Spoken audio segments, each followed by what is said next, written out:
तो जैसे कि पिछले एपिसोड हम लोगों ने देखा, अंकल दैफू जो होती है बहुत ही ज़्यादा खुश होती है यहाँ पर एजेंसी मिलने की वजह से। फिर हमने देखा हमारा वांग स्वांग नीन जो होती है वो बोफेंग के कमरे में किसी को घुसने नहीं देता और कहता है कि वो बहुत ही ज़्यादा बीमार है। फिर ब्लैक विडो जो होती है वो कहता है कि यही बारी है हमारे प्लान को एक्टिवेट करने की, अगर बोफेंग जिंदा है तो बाहर आएगा वरना नहीं। और हमने देखा हमारा बोफेंग जो होता है एक शख्स की मदद करती है, जिसकी वजह से उसकी पिताजी आकर जो होती है हमारे बोफेंग की शुक्रिया अदा करती है। फिर हमने देखा वो बंदा जो होती है हमारे बोफेंग को ले जाती है अपने सेक्ट। फिर वहाँ पर जाके जो होती है उसको दुश्मन करार ठहरा देती है।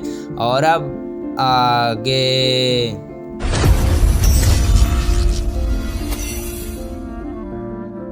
तो फिर आज के एपिसोड में बिल्कुल शुरू होता है उसी सीन से जहाँ पर हमको दिखाया जाता है सब लोग जो होते हैं आकर घिर चुकी होते हैं हमारा बोफेंग को। हमारा बोफेंग जो होता है उसको कोई चिंता ही नहीं होती, स्माइल दे रही होती है।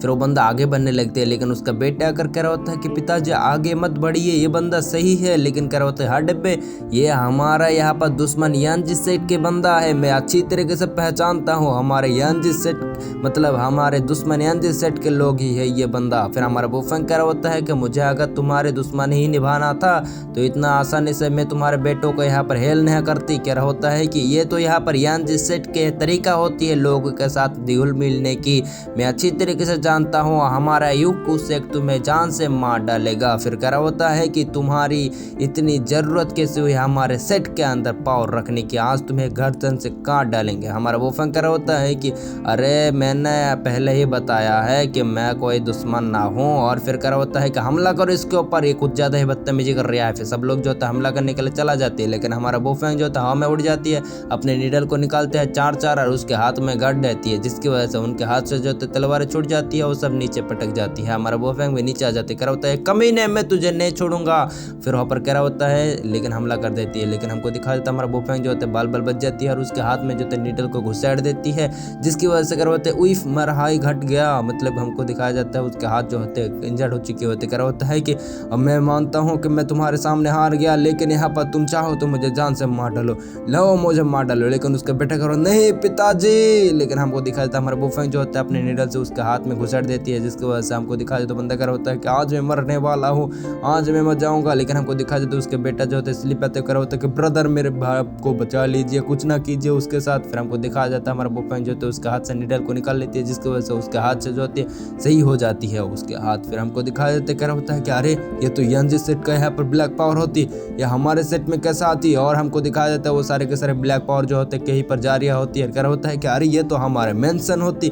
फिर कर होता है कि अरे तुमको मैंने पहले ही कहा था तुम हमारे यहाँ पर दुश्मन हो, तुम्हारे ही लोग है ये सब, हमको धोखा देकर तुम हमारे यान को अनबीट को लेना चाहते हो। लेकिन हमारा बोफेंग उसको ना तवज्जो देते हैं, सब भग जाती है उसी तरफ जहाँ पर ब्लैक पावर गई होती है। फिर हमको दिखाया तो बंदा कर होता है कि अरे मैं लुट गया, मैं जिंदगी बर्बाद हो गया, मैं अपने एंसेस्टर को काम को दिखाऊंगा, उन्होंने मुझे दिया था ये सब को संभालने के लिए, लेकिन यानजी के सेठ के लोगों ने मुझे लूट लिया, मैं अब क्या करूं, मेरा जिंदगी झंड हो गया, मैं क्या करूं। और इसी तरह फट रहा होते उसके बेटा अगर कर होता है पिताजी आप टेंशन मत कीजिए, मुझे लगता है उन सबको रोकने के लिए ही सीनियर ब्रदर गए है वहाँ पर, उनको बुरा मत समझने। लेकिन कर होता है करे वही है बुरा, वही है उनके साथ मिला हुआ है। फिर कर होता है कि मैं अपने पिताजी को कैसे संभालूं बे। फिर वहाँ पर उसी तरफ जाना शुरू हो जाती है। दूसरी तरफ हमको दिखाया जाता है वो ब्लैक पावर में जो होती है एक सुंदर सुंदर सी टांगे और फिर आय दिखा जाती है और एक चुड़ैल होती है। फिर हमको दिखाया जाता है यानजी जो होती है वो आ चुकी होती है उस बॉक्स के पास जिसके अंदर होती है यहाँ पर कर होता है कि मैं इनको ले लूंगा। फिर उनके ऊपर जंग लगा देते ले हमारा बोफेंग आते हुए उसके हाथ में जो नीडल घुसेड़ देते कर होता है बोफेंग तू। लेकिन हमको दिखाया जाता है हमारा बोफेंग जो उसके ऊपर अटैक कर देते, लेकिन कर होता है कि इस बार के लिए तो यहाँ पर बच गया, लेकिन दूसरी बार आ गया ना तुझे मैं जान से मार डालूंगा। अरे कहते हुए ऐसे गायब हो जाती है, साथ में उन सारे के सारे बॉक्स को भी जो होते हैं गायब कर देती है। हमारे बोफेंग जो होते हैं उन चारों के चारों ऊपर अटैक कर देते हैं, मतलब आटो के ऊपर, जिसकी वजह से हमको दिखाया जाता है एक जो होते हैं यहाँ पर गायब हो जाती है, लेकिन सारे के सारे बच जाती है। फिर हमको दिखाया जाता है यहाँ पर सब लोग जो होते हैं पर आ चुके होते कर होता है कि मैं जानता था तू ही है उनके साथ मिला हुआ है, मैं तेरा यहाँ पर जानता हूँ तेरा बहुत सारे साथिया है। लेकिन हमारा बोफेंग करा होता है कर मैं सही टाइम टाइम पर आया हूँ, इसी वजह से तुम्हारे तियान कौन बीट बच गया। लेकिन हमको दिखाई देता है उसका बेटा जो होता है कह रहा होता है पिताजी आप क्या कर रहे हैं, वो अच्छे बंदे हैं, वो हमारे मदद कर रहा था। लेकिन हमको दिखाई देता है बंदा जो होता है कह रहा होता है कि लेकिन मेरा तियान कौन बीट। फिर हमको दिखाई देता है उसका बेटा कह रहा होता है कि सीनियर आपका बहुत बहुत शुक्रिया, आपकी वजह से यहाँ पर सारे के सारे तियान कौन बीट अभी सही सलामत है, वरना तो क्या क्या हो जाती। दूसरी तरफ उसके पिताजी कह रहा होता है कि नहीं नहीं ऐसा नहीं हो सकता, मैं अपने एंसेस्टर को काम वो दिखाऊंगा, उन्होंने मुझे सौंप के दिया था, लेकिन अब क्या हो गया, झंड हो गया मेरा जिंदगी। फिर सब लोग जो होते हैं रोने लगती है, अरे क्या हो गया, मैं एंसेस्टर को क्या दिखाऊंगा। फिर हमको दिखाया जाता है हमारा बुफेंग जो होते हैं उनके चिल्लाने की ज़्यादा सच नहीं होती, इसी वजह से अपने डील को घुसाड़ देती है।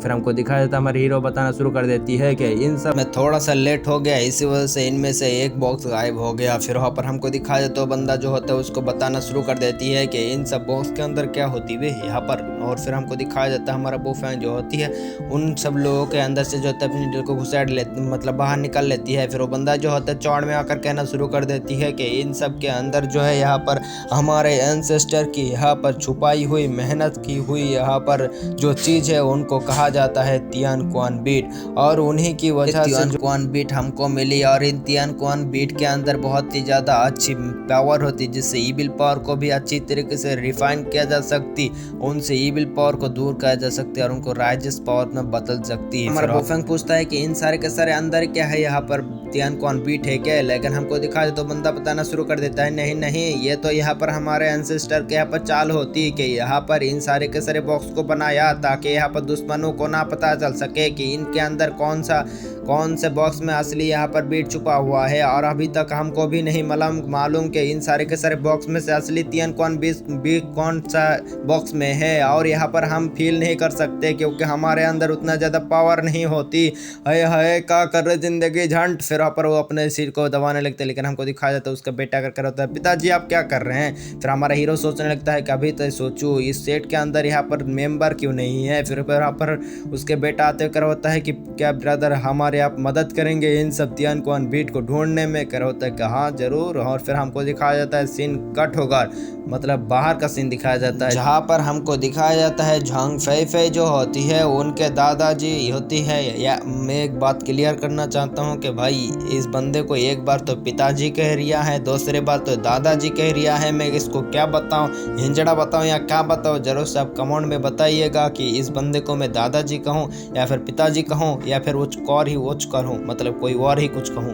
फिर वहाँ पर ज़्यादा बदतमीजी ना करके यार एपिसोड में शुरू आते हैं। फिर हमको दिखा जाता है झांग फै कह रिया होती है कि दादाजी हमको यहाँ पर हमारे सीनियर ब्रदर के ऊपर भरोसा रखना होगा, वो जरूर से मदद करेंगे। दूसरी तरफ वो बंदा कह रहा होता है कि अभी तक हमारे पास कोई स्पिरिचुअल पावर ही नहीं महसूस कर पाती, इसी वजह से हम यहाँ पर कुछ नहीं कर पाते, हमारे जिंदगी झंड होती। फिर वहाँ पर फिर से यहाँ पर सिर को पकड़ लेती, लेकिन हमको दिखा जाए तो बंदा कह रहा होता है कि रे दादाजी इतना ज़्यादा यहाँ पर बदतमीजी करने की क्या जरूरत है, सीनियर ब्रदर है ना, सारे के सारे चीज़ पर देगा। फिर आपको दिखाया जाता है दादाजी फरमा रिया होती है कि हाँ देखो यहाँ पर वो बंदा सही सलामत कामयाब हो जाए, आगे देखा जाएगा। फिर वहाँ पर हमारा सीन कट हो जाती है। फिर हमको दिखाया जाता है चिंगबाई का शहर। फिर हमको दिखाया जाता है यहाँ पर मैनेजर बाई के रिया होती है कि मुझे यहाँ पर तो टेंडल मिल गया, अब मैं यहाँ पर मैनेजर से धीरे धीरे करके यहाँ पर सीओ बन जाऊंगा, उलाला चुलाला बन जाऊंगा मैं। और फिर यहाँ पर खुशी हो रही होती कर होते हाँ। लेकिन हमको दिखाया जाता है उस बंदे को जो होता है मुंह से ढक लेती है और कार में घट देती है और यहाँ पर उसके घड़ी ही पड़ जाती है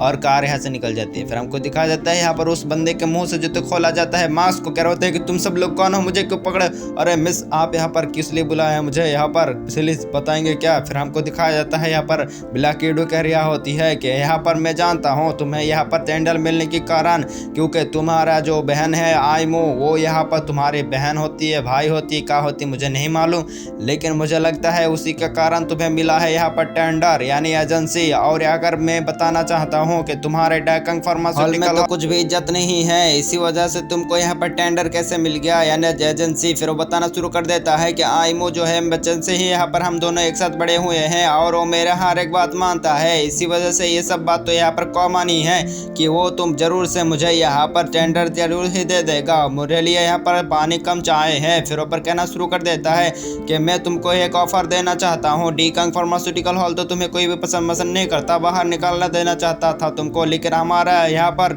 काइफिंग फार्मास्यूटिकल हॉल तुम्हें इनवाइट करती है और तुम्हारे जैसे टैलेंट को यहाँ पर काइफिंग फार्मास्यूटिकल हॉल में लेना चाहती है। फिर कह रहा होता है कि हाँ हाँ जरूर, क्यों ना। और फिर यहाँ पर हमको दिखाया तो बंदा जो होते है कह रहा होता है कि हाँ जरूर, आप क्या बताएंगे, मुझे हर एक चार्ज करने मतलब काम करने के लिए तैयार हूँ। फिर यहाँ पर हमको दिखाया जाता है मिसली जो होती है उसके सामने पैसा लाती है और कह रहा होता है कि मैं जानता हूँ तुम्हें बहुत सारे पैसों की जरूरत है और तुम बहुत सारे पैसे कमाना चाहते हो। फिर वहाँ पर उस पैसे के अंदर हाथ घुसड़ने चाहती है, मिसली जो होती है उसको बंद कर देती है और कहता है कि मैं जरूर से तुम्हें पैसा दूंगा, लेकिन मेरा यहाँ पर 2 शर्त है। और उस बंदी की ये बात सुनकर ही हमारा एपिसोड खत्म हो जाती है। देखेंगे नेक्स्ट एपिसोड में कि कौन सा शर्त होगा और क्या होगा।